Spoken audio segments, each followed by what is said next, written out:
即係有好多人話做下面部嘅按摩咧，又或者眼部嘅按摩咧，係咪就係可以去紋啦、瘦面啦、去黑眼圈啦？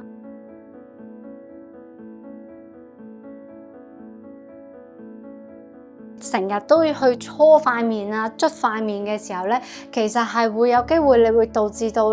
肌肉係會鬆弛嘅。佢一鬆弛咗嘅時候咧，其實佢係會掉落嚟嘅。咁啊，另外咧就係最緊要咧，就係我哋嘅眼啊、眼袋呢個位置咧，其實係要好小心嘅，千祈唔好去捽佢啊，又或者用力咁樣去按摩啊，或者搓佢。可以用下啲熱毛巾去敷面啊，又或者係